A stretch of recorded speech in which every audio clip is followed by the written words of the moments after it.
لكن أقولها الآن بكل وضوح، هناك فئة طيبة بدأت تتحرك في داخل النظام بصدق يقابل هاتين الفئتين.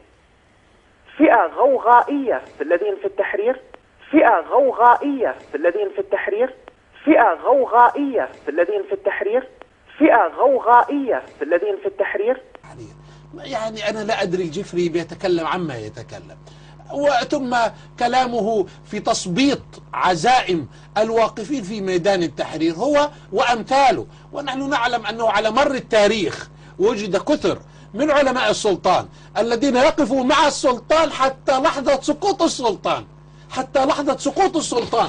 نحن نرى أمثال هؤلاء ولكنهم قلة. رأينا هذا ابن رفاعة الطهطاوي العظيم، محمد رفاعة الطهطاوي المتحدث الرسمي باسم الأزهر الشريف، يخرج من الأزهر ليأتي يقف مع المتظاهرين في ميدان التحرير، وكلنا نجل هذا. رأينا الجفري وهو يتكلم على المتظاهرين في ميدان التحرير ويقول غوغائية ويقول عبارات ما كان ينبغي أن تقال على أمثال هؤلاء الشرفاء الذين قدموا أكثر من 400 شهيد في الميدان، والذين قدموا الآلاف من الجرحى، ليقف في التلفزيون المصري اليوم أو بالأمس وهو يعني يسقط النظام ويترنح النظام ويقول للشباب لا تذهبوا إلى القصر الرئاسي، ويقول للشباب ممكن تحدث فتن وممكن تحدث كذا وكذا، ويحذر الناس. هؤلاء الشباب معهم من العلماء، من أبناء مصر، من أبناء الأزهر الشريف، ومن علماء العالم الإسلامي بأسره، من جاكرتا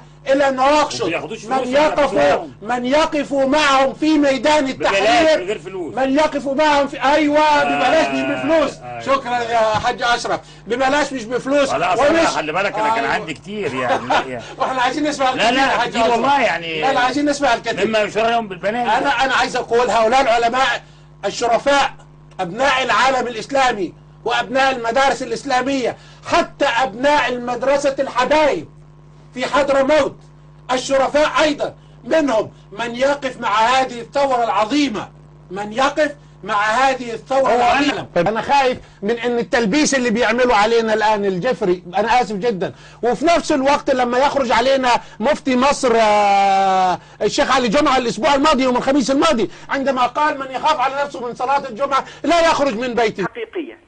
نعم. هذه رسالة سريعة. الجزيرة ومن يتكلم حتى من أهل العلم والفضل في الجزيرة ممن نصب نفسه متكلما باسم علماء الأمة. نعم. وبدأ يضع كبار أئمة الأزهر علماء الأزهر موضع يشبه من موضع التخوين. والواقع أني كنت أتابع هذه المسيرة، مسيرة المتظاهرين المحتجين، بكثير من الاعتزاز والفخر. فهؤلاء الشباب الأحرار الأطهار الشرفاء، فئة غوغائية في الذين في التحرير، كانوا على مستوى من الإيمان والأخلاق والمروءة، فئة غوغائية في الذين في التحرير، بحيث لم يرتكبوا شيئا يعاب.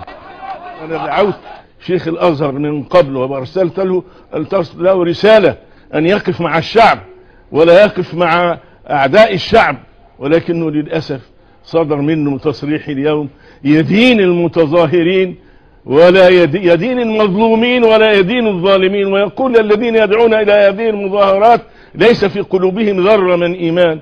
ولماذا تقول هذا على الذين يقفون ضد هذه المظاهرات؟ كل ما يطلب هذه المظاهرات يطلبون أن بعض حقوقهم، يطلبون أن يتعيشوا من حلال، يطلبون الحرية، يطلبون الكرامة. هذا ممنوع على الناس. نحن ننادي إخواننا العلماء الأزهريين أن ينزلوا إلى الشارع بعمائمهم وجبابهم ويقفون مع هذا الشعب، خصوصا يوم الجمعة. أدعو أئمة المساجد وخطبائها أن يخرجوا مع المصلين إلى الشارع وينزلوا إلى. الحبيب الجفري عندما يسمع نفسه مرة أخرى وهو يقصد العلامة القرضاوي، هذا العالم الذي يأتي في قناة الجزيرة وهو رئيس اتحاد علماء المسلمين، والجفري يقول ذلك الآن، والعالم العلامة رئيس علماء المسلمين، رئيس اتحاد علماء المسلمين في العالم،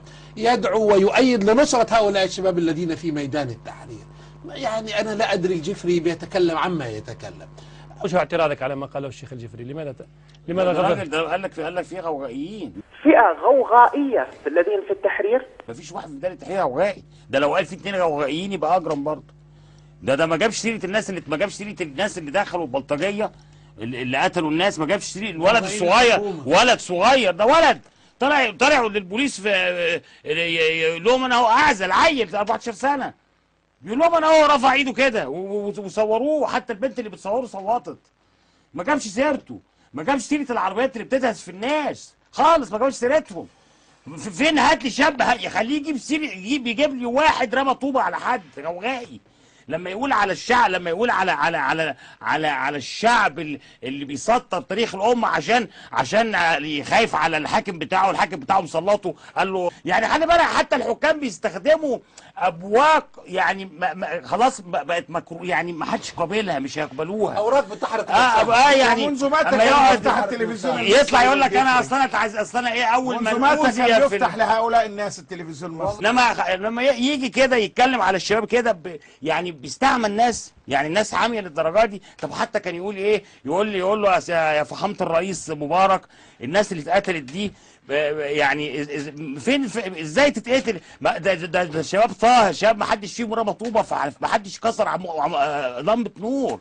كان يقول كده، يقول لك فيهم غوغائيين، والله العظيم لو قال كان فيهم واحد غوغائي برضه اجرم في حقهم. يدعون لهذا. معلش سيبك من هذا. هؤلاء الناس، شوف انا عايز اقول لك، الشعب اسقط كل هؤلاء الناس. كل من خرج للتلفزيون المصري ثم اراد ان يعتذر لهم طردوه ايا كان ما كان. هذا شعب ذاكرته قويه ولا يتهاون في ذلك، لان الدماء والالام والجراح اكثر من 350 شهيد الان، والاف الجرحى والمسجونين يعني كل هذه صنعت واقع جديد